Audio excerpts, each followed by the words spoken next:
A flagship project on your portfolio brings in the most value for your effort, but what else can you add to your portfolio to market yourself? Well, if you're stuck trying to figure out what other supporting projects to add to your portfolio, you're going to want to stick around because in today's video, the projects we talk about are sure to spark some inspiration.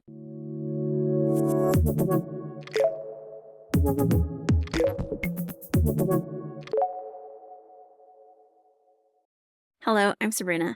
My portfolio website has helped me land some really great contract work, and it's all because of the projects that I chose to showcase on my portfolio website. I have my flagship project, a supporting project, and a sample that I made for a client. Once you have a flagship project that showcases a wide range of your skills, you may still want to add some projects to your portfolio to showcase the other skills that you have. And supporting projects are a great way to do that. So in today's video, I'm going to share different types of supporting projects, give you some ideas of what you could be building for those types, and I even have some really great examples to share with you. So let's get into it. You've heard me say flagship project and supporting project, and you may be wondering, well, what's the difference? So supporting projects are shorter projects that showcase a more specialized skill set in instructional design. So these can be used to show off more like analysis, design, or even evaluation, where a flagship project is going to show all parts of instructional design. But supporting projects can be a little bit more focused, and they're smaller. And supporting projects will solve a problem, be easy to use, and be visually appealing. That's not unique to supporting projects, though. Anything that goes on your portfolio should be those three things. They should solve problems, be easy to use and navigate, and be visually appealing. When it comes to your portfolio, you want to aim to have 2 supporting projects. So a total of 3 projects. You're going to have your flagship project and 2 supporting projects. You don't want to take everything you've ever made and throw it on your portfolio. It should always be about quality over quantity. Make really good, solid pieces and put those on your portfolio. You also want to have projects on your portfolio that showcase the things you want to do. So let's talk about what types of projects there are so you can start deciding what you want to showcase. The types of supporting projects we'll talk about in this video are storyboards, live sessions, job aids and infographics, and then various e-learning interactions. The first one is storyboards. So storyboards are great if you are interested in the instructional design side of things. So do you like working with subject matter experts or SMEs? Do you like writing learning objectives? Then a storyboard is probably a great project for you to add to your portfolio. Now, if you add a storyboard, you may want to consider including a design doc. That design doc will be really great to help showcase some of those front-end pieces that you're doing, so like the analysis part before you get to the storyboard. So something to consider if you add a storyboard to your portfolio. And it's really just, like I said, it's going to showcase a lot of that beginning piece. It's going to showcase more of the design part of instructional design. Our next type of project is the live session. So live sessions are those face-to-face instructor-led sessions where it's like either in person or virtual, like on Zoom or something, but where you have presenters leading information with participants live right there. So things like, in-person sessions, professional development, webinars, different things like that. If you choose to add a live session project to your portfolio, you can include things like the facilitator guide. So what is the presenter using to present? Maybe a slide deck, if that's something that makes sense for that live session. Participant handouts, things like that. For this one, I do have an example to show you, so let's head over there and take a look. So this comes to us from one of our boot campers, Joel. He created this slide deck to help solve the issue of inconsistent employee training at the largest outdoor theater in the country.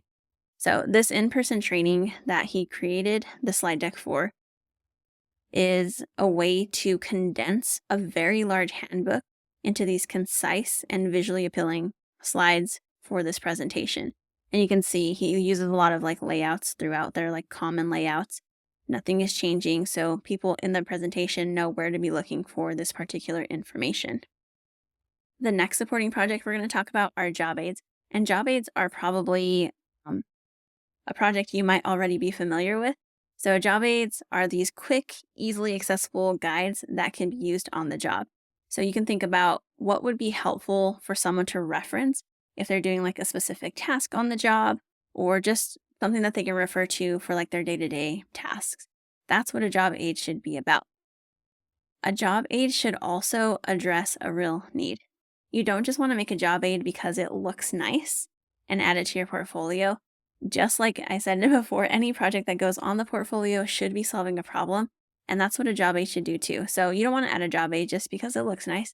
It should look nice because that helps it be easier to use because people can see where things are and how to navigate all the parts of it.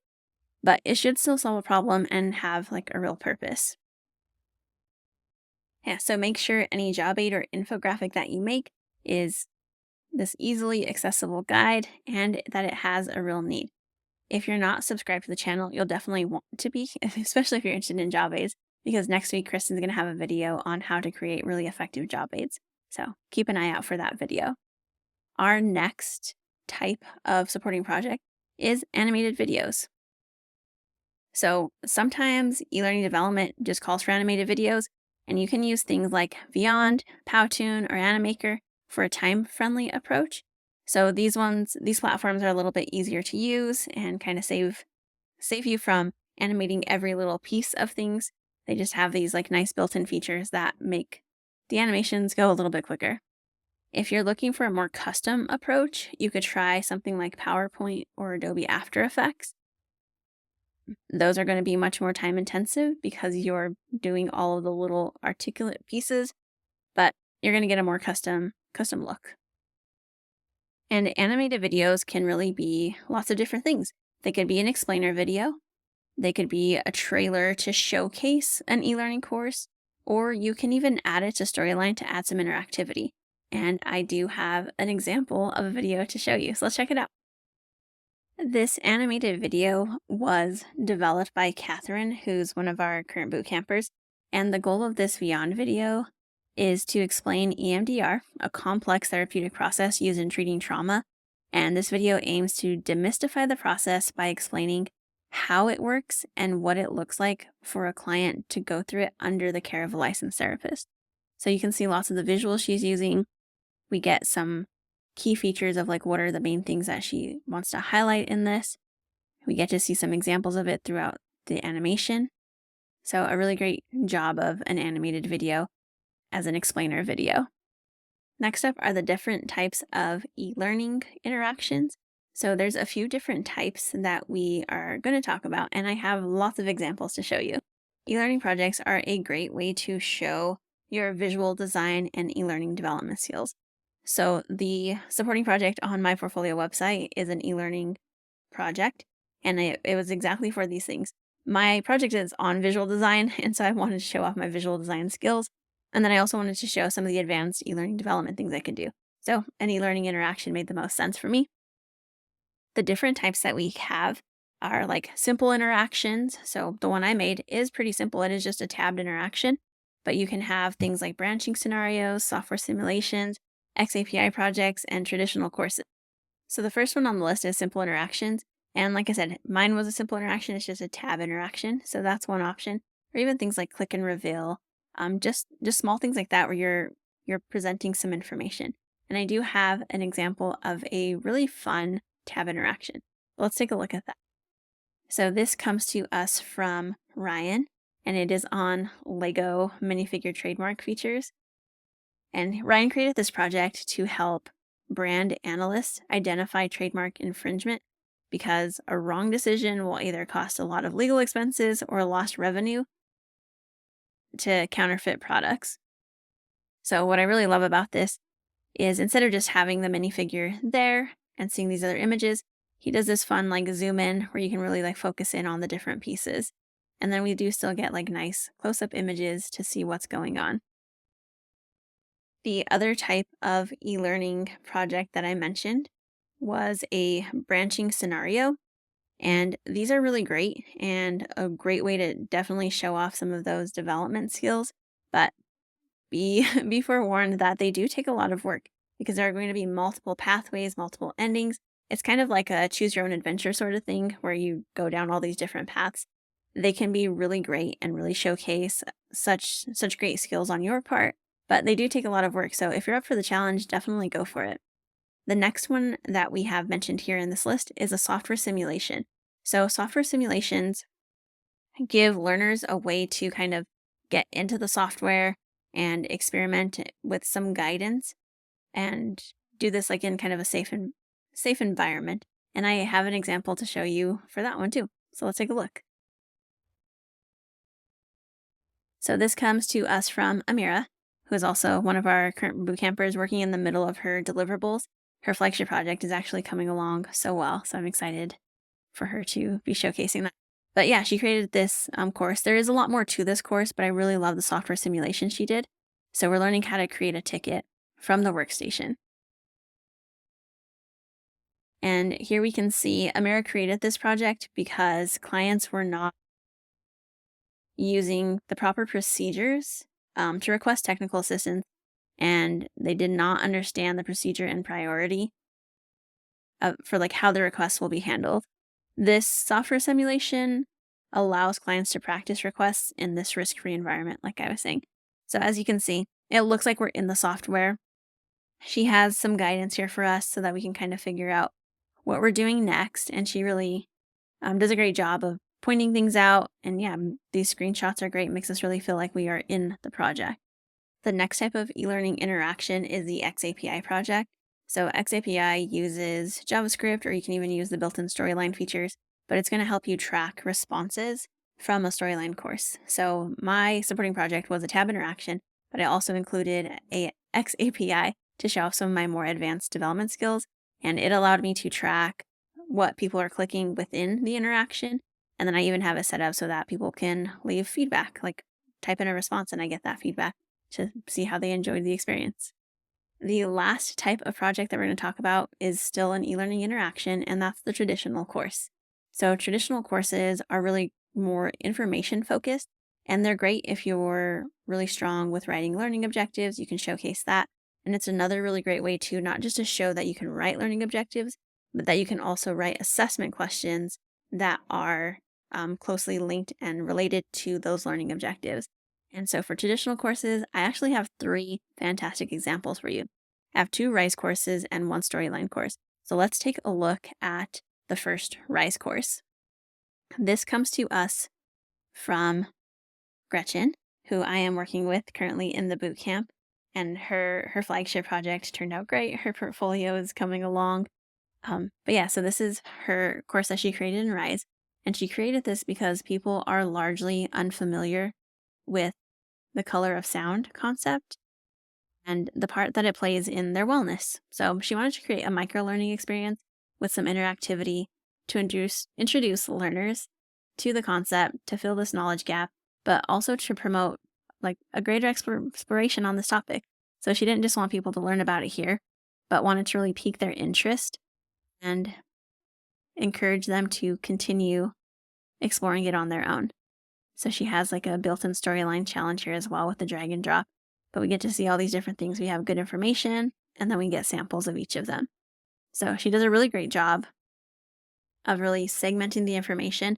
With the RISE course, it's very easy to dump information here, but she keeps it really nice and segmented. The next one we have comes to us from Rick, who I also got to work with in the boot camp. And yeah, same thing. His portfolio is great. In this one, Rick created this course because financial service industries continues to undergo significant transformation and is highly regulated. So frontline customer service representatives need to be up to date on the best practices when it comes to assisting customers. What I like about Rick's course here is we have these like really nice visual design where we get balance with our text and image. And then here he does showcase his learning objectives. And then if you notice here in our menu on the side, he has an assessment. So he's showing that he can write assessment questions that tie directly to learning objectives. So this is really great. And everything he did here was really nice and balanced. He does have more information because traditional courses are more information focused, but he's breaking it up with these like small little summaries and then knowledge checks throughout. Last but not least, we have a course from Sophia, and Sophia's flagship project was actually featured in another video I did on creating unique e-learning experiences. So when I saw her supporting project and the approach she took, it was one that I definitely wanted to showcase in another video. So Sophia does a really good job of taking traditional course and blending it with scenario-based. So she has the tabs here, And she created this course because newly hired front desk associates at Starlight Hotels and Resorts are struggling to earn 5-star reviews during the check-in process. So you can see the information comes in. She has it segmented with animation. But not only does she show you it here, you can watch a Beyond video to see how these things should play out, how this should all work, all that information you just got. And then the assessment at the end is a scenario-based learning experience. We will make sure to link to all of these projects in the description below so that you can explore them further and gather some inspiration from them, because just a little hint, I didn't give you all of the good stuff. So definitely go check them out. They've all done fantastic jobs on all of these different projects. Every project that goes on your portfolio should do the 3 things we talked about, just like all of these examples. They should solve a problem, easy to use and navigate, and be visually appealing. Any project that you put on your portfolio is going to showcase all the different skill sets that you have that hiring managers are looking for. Be sure to subscribe to the channel if you're not already, because we're going to have more videos coming out later on in this month to help you build really great projects for your portfolio. Even at the end of this month, we're actually going to have a live event where you can build a project along with us. So if you're not on our mailing list, you can join that by going to devlinpeck.com/ID so that you'll be notified when registration starts. And I'll see you in the next one.